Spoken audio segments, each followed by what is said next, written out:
Est-ce que vous connaissez l'Invisible Challenge ? C'est une tendance sur TikTok, pas franchement intelligente, qui consiste à se dénuder devant un filtre TikTok. Ce filtre est censé masquer tous les endroits où de la peau est exposée. L'idée étant de prouver à quel point tu es capable finalement de te dessaper devant le gouvernement chinois. Plus sérieusement, des petits malins ont profité de cette tendance pour essayer de répandre un malware. Vous allez voir, c'est des gros génies, on va vous raconter ça et aussi revenir sur techniquement, est-ce que c'est vraiment possible de récupérer de l'information qui a été cachée, que ce soit par ce filtre TikTok pour voir la personne derrière, ou que ce soit un mot de passe caché ou une photo floutée. Juste avant, j'ai une petite annonce à vous faire. Il y a un énorme concours de code qui est actuellement organisé en France par notre partenaire Tech Challenger. C'est ouvert à tous les développeurs en Europe pour débutants ou confirmés et il y a 10 000 € à la clé. Je serai personnellement présent le jour de la finale avec du très très beau monde également. Alors n'hésitez pas, mais dépêchez-vous, il reste que 2 dates pour vous qualifier, c'est dans la description.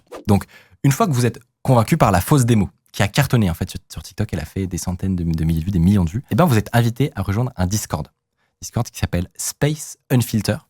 Et en gros, dessus, il y a un bot Discord. Le truc est ultra carré, vraiment. Il y a un bot Discord. Ils ont un CRM. Exactement. Qui te renvoie sur un lien, donc qui te permet d'installer le magnifique logiciel qui te permet de voir tout nu. Et ce lien, c'est littéralement un dépôt GitHub.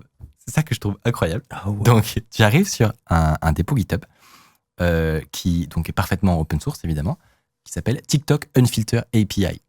Donc voilà, donc ça c'est sur Web Archive. Il a évidemment été supprimé. Oui, j'allais dire GitHub, ils font pas sauter un truc pareil. Il a été sauté entre temps. Mais donc voilà, ça c'est un projet GitHub qui a l'air parfaitement legit. Regarde, installation, Python. Vraiment, ça a l'air d'être un truc parfaitement normal que moi personnellement j'installerais sans faire attention. Franchement, tu t'accordes vraiment du crédit à un truc parce que c'est open source et tout. Et en fait, ce qui se passe, c'est que tu es en train d'installer un stealer. Plus précisément, le WASP stealer qui est une des teams qui propose à la vente ou à la location un stealer qui est un malware, donc un virus qui permet de extraire des infos personnelles, comme votre compte Discord, vos mots de passe, votre carte de crédit, des fichiers qui ont l'air intéressants sur votre ordinateur, et même votre portefeuille crypto. Et tout ça est ensuite envoyé via une fonctionnalité de Discord qui s'appelle un webhook. Donc en gros, c'est une requête qui permet à Discord de donner toutes ces données personnelles sur un des channels du serveur. Vraiment, ils ont automatisé de bout en bout le truc. Ils ont leur petit serveur. Très malin, hein. Qui ramène les gens, qui extrait les trucs de leurs données et qui leur renvoie toutes les infos joliment. Moi, il y a un petit côté, les gros bâtards, et en même temps, c'est bien fait. En vrai, j'ai envie de te dire, vu l'audience targetée, je me sens pas très très mal. Ah, ouais. Tu vois ce que je veux dire, genre, tu vois, tu voulais voir les gens à poil, tu vois, genre vraiment, genre en soi. C'est vrai que tu pourrais te dire, bon, c'est le karma. En soi, karma aide, tu vois, enfin, en soi, voilà. Et donc, le WASP Stealer, c'est un stealer très connu qui est vendu $20. Voilà. Pas hyper cher. Et qui est prétendu indétectable pour augmenter ses ventes. Ils disent, c'est protégé avec de l'obfuscation avancée. Et en fait, c'est pas si faux que ça. Parce que du coup, c'est un malware dit polymorphique. Donc, le payload, le fichier, va changer à chaque installation. Donc, un antivirus qui le voit, il peut pas regarder sa signature et se dire « Ok, celui-là, là, toutes les prochaines fois, je le flag ». Il le reverra plus jamais sous cette forme, en tout cas. C'est persistant au redémarrage. Ce qui veut dire que si tu redémarres ta machine, etc., ça ne bouge pas. Ça utilise de la stéganographie pour cacher le code malicieux dans les packages Python. Alors, j'explique. Stéganographie, c'est le fait de détourner quelque chose pour y cacher de l'information. Et en fait, c'est cette image. Cette image-là contient en réalité, cachée à l'intérieur, une chaîne de caractères. Donc, ça peut être souvent, c'est en jouant avec les pixels, la valeur des pixels, etc. Et en réalité, c'est cette chaîne de caractères qui est une chaîne en base 64.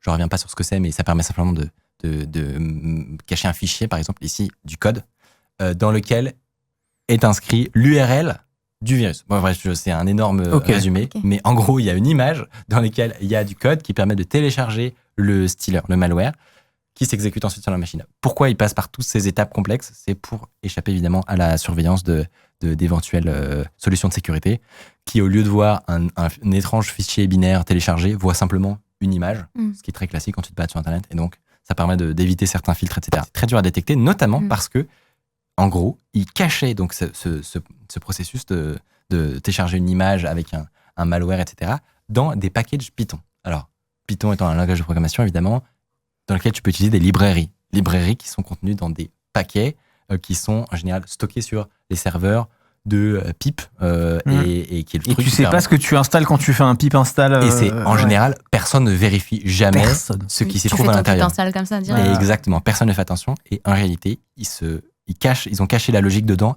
avec justement un peu de l'obfuscation. Donc ils ont caché avec des techniques la logique qui fait ce téléchargement malicieux.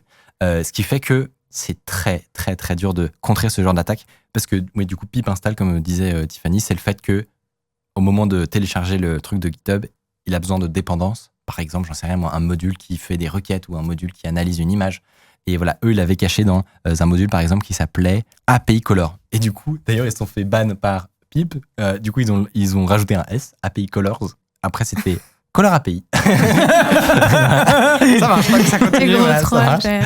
Ils ont quand même fini par se faire striker, se faire retirer de GitHub. Mais l'arnaque a quand même atteint des proportions monumentales. Puisque sur leur Discord, il y avait 32 000 membres. Mais Wow. frérot. Waouh. Ce qui veut dire qu'il y a 32 000 personnes qui voulaient voir des gens tout nus sur TikTok. Le projet sur GitHub avait quand même 103 étoiles, ce que je trouve quand même très drôle. Tu vois, Waouh. Le projet marchait. Ça peut s'acheter en soi, je pense. Je pense qu'ils n'avaient pas besoin. Pourquoi ? Parce qu'ils ont utilisé une technique pour percer sur GitHub.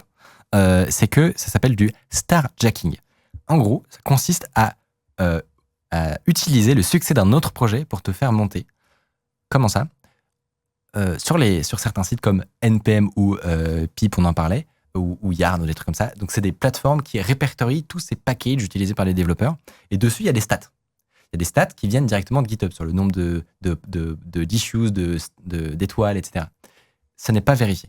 C'est-à-dire que tu peux mettre littéralement n'importe quel GitHub à cet endroit-là et faire croire que ton petit projet que tu viens de démarrer, il a 10 000 étoiles, c'est un truc de malade, etc. Ça les aide à faire percer le projet, en plus de leurs vidéos sur TikTok qui cartonnaient. Et donc, ils ont des étoiles. Enfin bref, C'est insane. franchement, ils sont malins. Tout ça pour un Ouais. truc qui est techniquement impossible quand même. Hein. On en vient donc à la question de est-ce que techniquement, c'est faisable de supprimer un filtre de ce genre-là ? En tout cas, elle est souvent posée. Il y a quand même des gens qui cherchaient déjà Vous sur pouvez voir Quora. sur Quora. Oh, mais en fait, non mais c'est une question ça me universelle. bute le côté odorant d'aller poser la question sur Quora.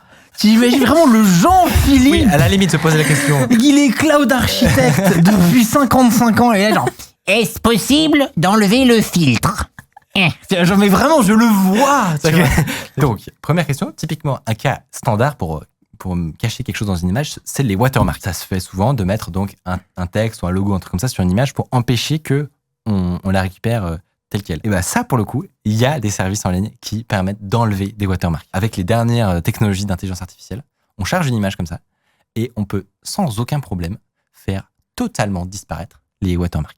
Mais ça, c'est assez simple parce que la data existe. Exactement. Et donc, en gros, pourquoi ça fonctionne ? Parce que un algo d'intelligence artificielle a analysé tellement d'images qu'il sait que globalement, si autour les pixels sont de tel style, de telle forme, c'est probablement telle texture qui va arriver. Et puis des gens le faisaient à la main sur Photoshop depuis des années. Et puis voilà, on savait déjà un peu le faire. Alors comment ça fonctionne ? C'est ce qu'on disait, c'est de l'intelligence artificielle. Il y a aussi pour les filtres certaines techniques qui permettent de changer un filtre à son état d'origine. On parle de filtres qui sont plus simples. Typiquement, un filtre de type tourbillon. Vous savez, c'est le truc qui te modifie le visage comme ça, là. Oui. Ah oui. Ben ça, pour le coup, c'est un changement sur une image qui est non destructif. Oui. Et du coup, il y a des gens qui font des algos qui Pour permettent de reverse. exactement revenir à l'image originale à partir du tourbillon qui a été appliqué dessus. Donc ça, c'est possible. Mais en fait, la plupart du temps, les filtres, c'est des algos qui sont dits irréversibles ou destructifs. Et donc, les changements écrasent des informations qu'il y avait avant. Donc c'est le cas du flou gaussien, par exemple, qu'on va utiliser pour flouter une partie d'image.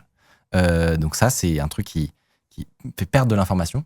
Donc c'est impossible de remonter à la source. Alors attention, je vous vois venir, c'est impossible, sauf en vrai, potentiellement par exemple sur du texte, s'il n'est pas si bien flouté, on arrive à faire des algos qui remontent le truc. Bref, mais c'est un peu pareil, c'est des techno d'IA. Normalement, c'est destructif. J'aimerais bien refaire des tests sur cette histoire de défloutage. Parce que franchement, c'est assez. Et j'ai fait une vidéo là-dessus il y a plus de 3 ans maintenant, et ça marche vraiment bien. Il y a des outils forensiques qui existent, même des commerciaux.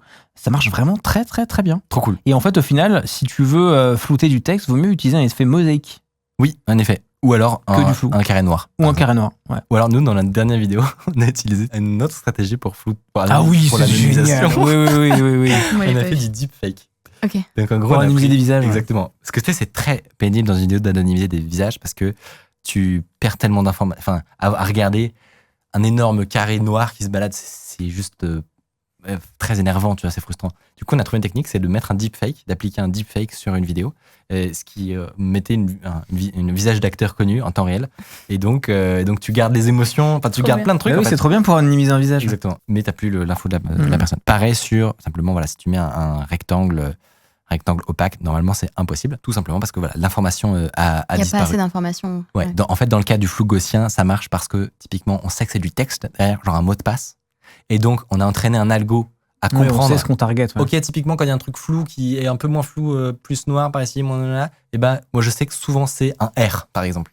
Et voilà. Et cet algorithme va, en sachant que c'est du texte, retrouver l'original. Mais c'est vraiment un cas précis sur du dénudage. Ouais, parce que là, c'est impossible. Mais surtout dans le cas d'un filtre comme ça, où ça enlève une partie du corps ou je sais pas quoi, la vidéo, elle est réencodée sur le device de la personne qui upload. Ouais. Elle est mise sur les serveurs de TikTok. Et la vidéo que ton device a en playback, c'est une vidéo qui est déjà réencodée. Il n'y a plus l'info d'origine. C'est ça. Mais c'est vrai que c'est un truc que tu as raison de préciser, c'est que au moment où tu prends la vidéo, etc., l'info existe, c'est 2 layers, effectivement, dans le logiciel de TikTok. Dès que ça passe c'est encodé en vidéo, ça passe sur leur serveur. Voilà, c'est comme si on voulait prendre une vidéo YouTube et enlever une illus qui avait à l'écran. Exactement, et voir ce qu'il y a derrière. C'est impossible. Enfin, non, juste. Non. Souvent, ce qu'elles vont faire, ces applis, c'est qu'elles détectent la position de quelqu'un en temps réel. Elles vont appliquer par-dessus un filtre de quelqu'un, de tout nu, exactement, d'un corps de quelqu'un d'autre. C'est physiquement impossible en réalité. La seule solution qui existerait, ce serait en réalité d'utiliser des rayons X. Comme on voit dans certains films, tu pourrais totalement prendre quelqu'un au rayon X. Mais en fait, tu aurais cette vue-là, ce qui est quand même pas l'objectif recherché. Tu cherches des castorachides dans ta région.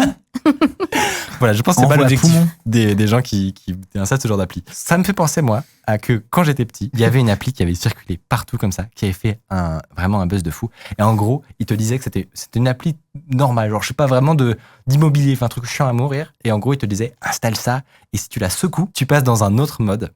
Et là, tu peux voir à travers les gens dans la rue. À travers les gens? Ouais, tu peux voir les gens des sapés. J'ai pas connu ce lore. Okay. Et vraiment, c'était une appli qui n'avait rien à voir, tu vois. Mais en gros, c'était une technique c'était un hack, quoi, pour faire télécharger leur appli. Alors, par des gens qui n'en avaient rien à foutre, mais c'était trop malin parce que ça avait vraiment enflammé. Enfin, tout le monde parlait de ça, tout le monde voulait essayer, etc. Et tu téléchargeais l'appli, tu secouais, il se passait rien. Tu vois, t'étais 10 minutes comme un coup, comme ça. Bah, pourtant, ça marche pas. Nicode, 12 ans. Voilà. Voilà, donc je l'ai fait. Moquez-vous, mais. J'ai pas connu ça. Marchait pas. Voilà.